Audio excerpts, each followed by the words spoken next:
papa, malheureusement, ne compte pas sur nous. Aujourd'hui à la mise en bouteille, nous sommes à Mons. Romain et moi relevons ton défi et nous avons choisi de faire appel à Jean-Philippe Watteigne pour élaborer la meilleure recette à la Bertin-Chambrune. C'est parti? C'est parti. Let's go. Salut Jean-Philippe. Bonjour. Ça va? Ouais, C'est très bien. Jean-Philippe. Ça va? On t'a apporté la Bertin-Chambrune. Allez, Voilà. vous allez m'aider? Oui. Hop, je vous donne un tablier alors. Génial. Merci. Merci. Alors, une recette à base de bière. Nous on travaille souvent les chicons. Oui. Donc Chicon de Saint-Symphorien, donc c'est un petit village ici à côté qui est vraiment spécialisé dans le chicon, de pleine terre. On a du foie gras, poêlé, des noisettes torréfiées, enfin des noisettes que l'on va torréfier. Comme ça, ça va ramener un petit peu le goût torréfié du malt. D'accord. C'est un malt chocolat, je crois, dans la boîte, Ouais, c'est Oui, ça? c'est ça. On va ramener ce goût-là avec les noisettes et on fera une petite écume de bière, d'accord? Pour là de nouveau ramener le goût de la bière, parce que souvent quand on cuisine la bière, on perd un peu ses saveurs, la vraie saveur de la bière. Une fois qu'on la cuit, bah, Ouais. on perd son vrai goût. D'accord. Donc là on va faire une écume avec d'abord de la bière cuite et puis au dernier moment on remettra de la bière crue, entre guillemets, pour vraiment avoir ce goût de la Bertin-Chambrune. D'accord. Ok? Qu'est-ce qui se colle au chicon alors? Moi je veux bien. Allez, c'est parti. je t'en montre un. Oui. On coupe en deux. Oui. Tu vois, comme ça on voit bien le cœur. Hop, tu fais un petit triangle comme ceci. Oui. Voilà. On recoupe en deux. J'ai oublié de couper le pied. Voilà. On recoupe en deux et puis tu vas émincer finement. Tu vois. D'accord. Alors, nous, qu'est-ce qu'on va faire? Le foie gras, on va le poêler au dernier moment. Oui. Ce qu'on va faire peut-être, c'est torréfier les noisettes. Alors, c'est super facile. En fait, on va les mettre dans une poêle, sans matière grasse, parce que la noisette, il y a déjà un peu Ouais. d'huile dedans, hein, donc il n'y a vraiment pas besoin d'ajouter de matière grasse. On va les mettre à feu doux et il va falloir les secouer assez souvent pour qu'elles ne noircissent pas. Ok? Ça marche. Donc tu vois, les noisettes, elles sont écrasées, Oui. elles ne sont pas mixées. Tu vois, comme ça, il y a des gros morceaux, des petits morceaux. Et quand on va déguster, il y aura des moments où on aura vraiment beaucoup de noisettes en bouche et d'autres moins. D'accord.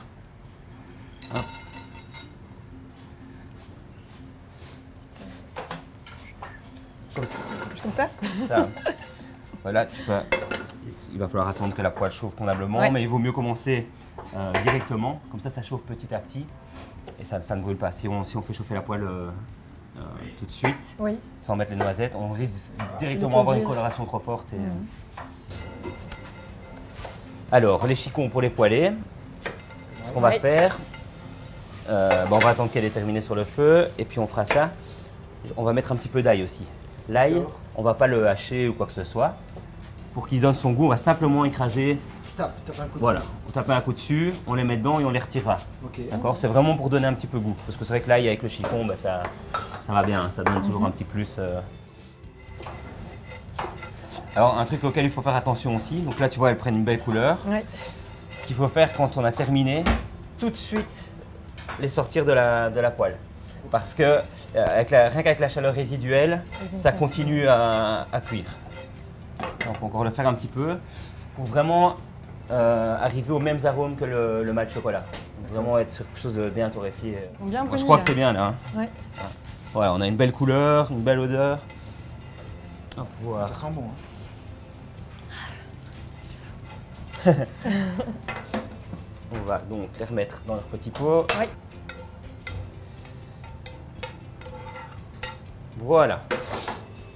Maintenant, on peut passer au chicon. Je vais mettre d'abord beurre un tout petit peu d'huile. Ah, de l'huile. Un tout petit peu d'huile.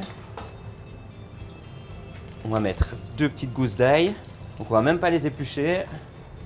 Simplement Donne un coup dessus. donner un coup dessus comme ceci. D'accord. Voilà. Donc là, en fait, on casse un peu la gousse, on casse un peu les fibres et c'est suffisant pour qu'elles donnent leur goût. Ok. D'accord? On va avoir besoin De la Bertin de la Champ. bière, on va l'ouvrir, c'est mieux. Je vais le faire à la cuisinier. Oula. Hop. Elles sont pas secouées, vous ne les avez pas secouées, hein? Pas faire de blagues. Hein. Logiquement, non. Surprise. Ça va aller. Voilà, donc là, on cuit les bonnes. C'est marrant, j'ai jamais mis une gousse d'ail comme ça. Non, moi non plus. Entière. Je En fait, m'échine toujours souvent, avec du voilà, jus. voilà. enlever, ouais. Mais là, comme on ne va pas la servir, c'est oui, vraiment c'est vraiment juste pour pour donner du Pour le goût. goût, oui. Donc, sucre, beaucoup. Je vais vraiment en mettre Ah ouais. Un paquet. un paquet. Voilà. Du sel quand même. C'est pas parce qu'on sucre qu'on ne doit pas On va saler. saler.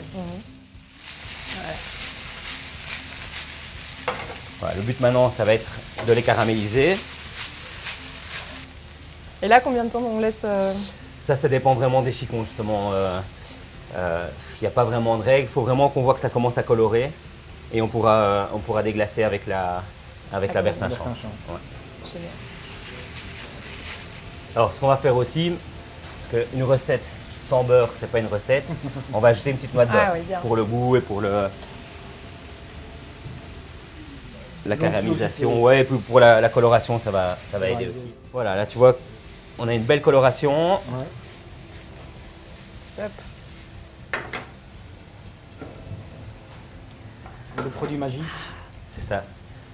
C'est maintenant que ça va devenir bon. Voilà. C'est maintenant que ça devient bon.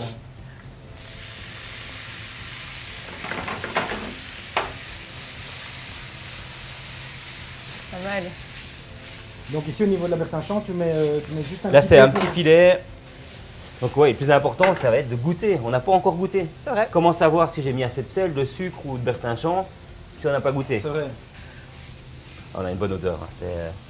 On a l'ail, on a le chicon, un peu la bière. Ah oui. Attention, c'est chaud. Hein. Ouais, on va attendre un peu.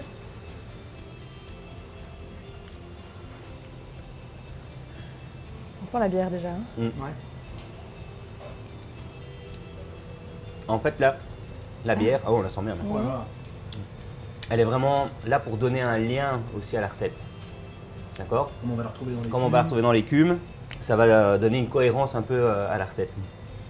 Ok, ça, on va mettre de côté. On peut laisser dans sa poêle. Alors, il nous reste deux choses à faire. Poêler le foie gras et faire l'écume. On va commencer par l'écume. Je mets de la Bertin Champ. Là, on peut en mettre un peu plus. Je trouve ça génial, moi, le format des Bertin Champ. On utilise 15 centilitres et puis le reste, c'est pour nous. C'est le bon plan en cuisine. Voilà, c'est ça. Ouais. Et donc tu proposes cette recette pour le moment Voilà, c'est une à ton recette, restaurant, oui. une recette qu'on propose pour le moment au resto, dans le menu 7. Et ça a vraiment un beau succès. Franchement, les gens adorent. C'est très simple. Quand on regarde, c'est chicon, foie gras, bière. D'accord.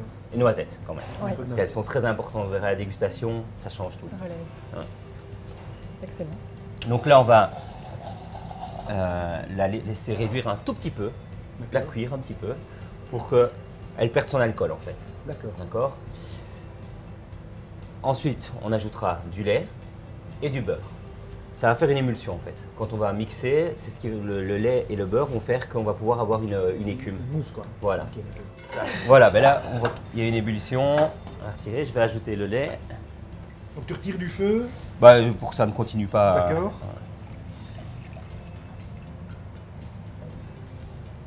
De nouveau, on va saler un peu aussi, hein, sinon ça va manquer de goût. Voilà, refaire chauffer et je vais ajouter tout de suite la noix de beurre. Enfin, la noix. La noix de coco quoi. Ouais, c'est ça. Un morceau. Un beau morceau, ouais. Bien faire fondre. Pendant ce temps-là, on chauffe la poêle. Alors là, pour le foie gras, donc, ce sont du foie gras à poêler, hein, foie gras cru. D'accord. Un petit conseil pour le faire à la maison. Si vous achetez le foie gras frais, le faire en escalope et le congeler.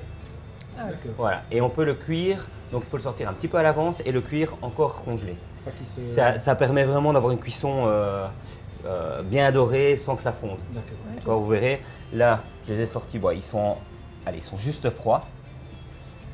Et vous verrez que dans la poêle, il n'y aura quasiment pas de graisse.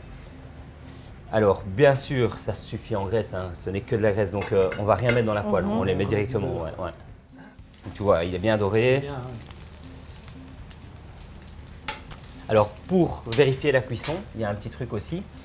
En fait, ici sur le bord, Ouais. en touchant, on va sentir si ça a déjà fondu en fait. peu- Voilà, donc il faut que qu'on sente que ce soit mou. D'accord. Ça là, j'ai réduit le feu, vu qu'il colore bien. Maintenant, ça va être vraiment chauffé. Il y en a un des deux qui est bon, celui-ci. Si vous voulez sentir le... Ah oui. Ah oui, oui, ok. C'est Tu vois, on sent vraiment que c'est mou. Ouais. Celui-ci, Ouais. on sent qu'il y a encore un petit peu de dur là. Tu vois, donc D'accord. il faut encore le laisser un petit peu reposer. Je vais assaisonner. Hop.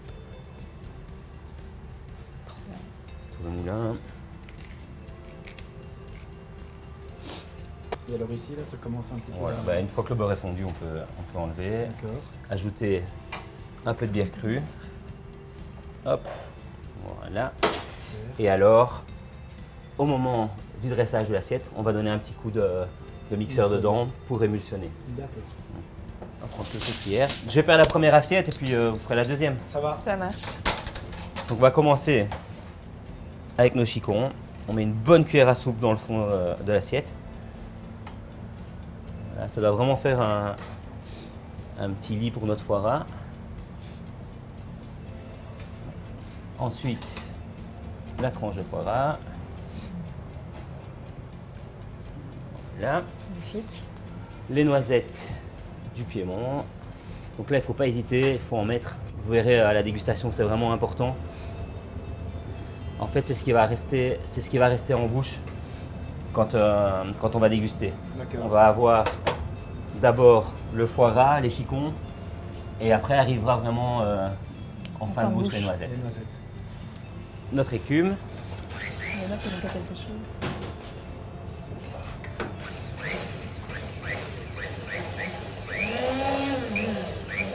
Donc là, j'essaie vraiment d'incorporer de l'air pour que ça mousse.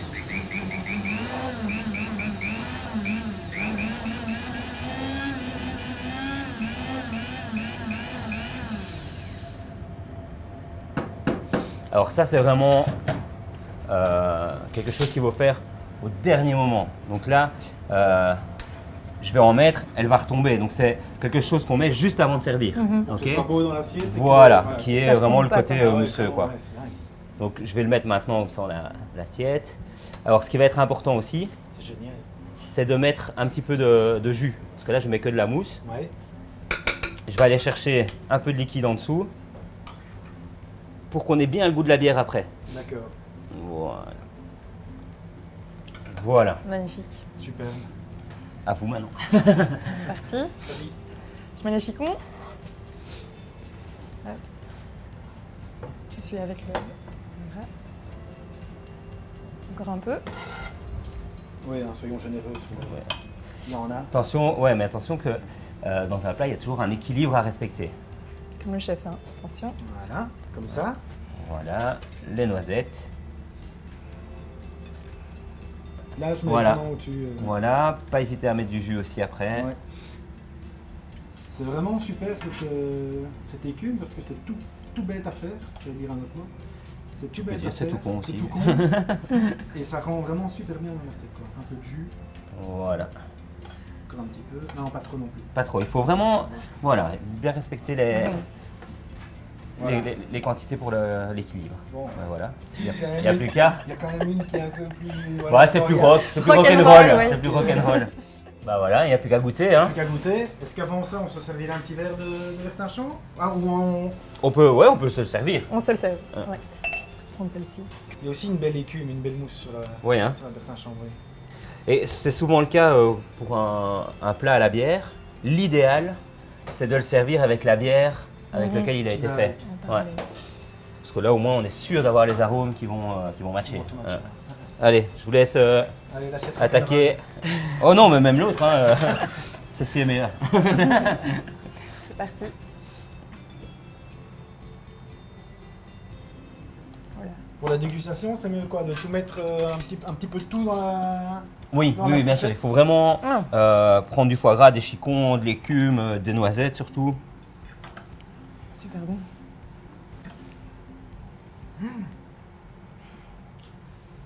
Ah ouais. Et les noisettes derrière. Voilà. Les noisettes viennent terminer avec le goût torréfié, ce qui va super matcher avec la bière. Ouais, ça, c'est... Ça fond dans la bouche. Et c'est juste bien salé, parce que c'est vrai qu'il y avait beaucoup de sel qui on avait l'impression que, mais c'est du poil couleur. Excellent. Voilà, et alors Allez. faut... Ok. Ben, santé. Santé. Merci pour le coup de main. Hein. Mais merci à toi. Bon, maintenant, il n'y a plus Santé. qu'à gagner. Pour l'accueil. On n'a plus qu'à gagner. Quoi. On est bien parti.